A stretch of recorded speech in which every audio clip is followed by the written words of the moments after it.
It is clear that the BBK Group, in all its forms, has built its entry into the tablet market, since it has also done so with the launch of the new Vivo Pad. Indeed, after seeing Realme Pad, but also the interesting model of Oppo, it touched to expand its ecosystem. So let's see how the first is done tablets of the brand, including the data sheet, price and availability. This device might be the brand's first ever Android tablet, although it would be hard to tell given how it stacks up compared to others in its market. The new slate's dual rear cameras, high-res 120Hz screen, and particularly fast charging tech may confer the potential needed to stand out among its ever-growing list of contemporaries. The Vivo Pad packs premium specifications including a high refresh rate display, a Snapdragon 8 series processor, fast charging, stylus support and more. The tablet competes against the likes of Oppo Pad, Xiaomi Pad 5, Samsung Galaxy Tab S7 Fe and others in the market. Read on to know what the Vivo Pad has in store for us. Let's get straight to the heart of what is the design of Vivo Pad. The tablet has a very thin metal on-IBD design with very optimized bezels, as well as presenting a magnetic hook to connect the cover and keyboard.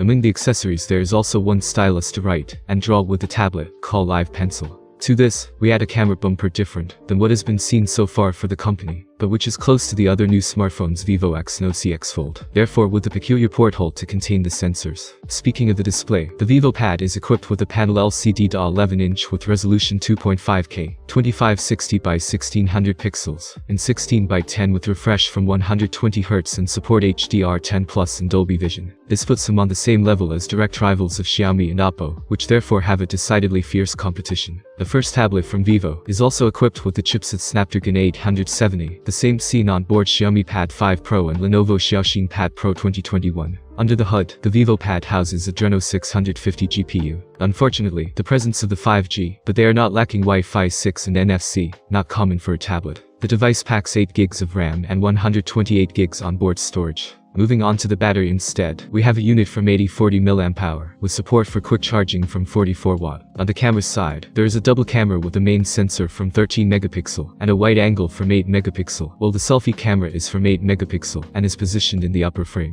Present the 2D face on lock, and there are 4 stereo speakers with Dolby Vision and Atmos support. While hardware can be crucial, having good software is also crucial. The first Vivo tablet comes with a version of Origin OS 2.0 optimized for this type of device, as well as based on Android 12. Added to this is the possibility of exploiting screen sharing with Vivo devices, similar to what happens with other brands, but also will PC through the features of the interface developed by Vivo. The Vivo Pad is offered in blue, black, and white colors. In China, the tablet comes in 2 models such as 8 GB RAM and 128 GB storage, or 8 GB RAM and 256 GB storage. They are priced at $392 and $471 respectively. The company is yet to confirm whether it will be made available in markets outside China. Thank you for watching this video. I appreciate every comment from you. Subscribe to the channel. See you soon.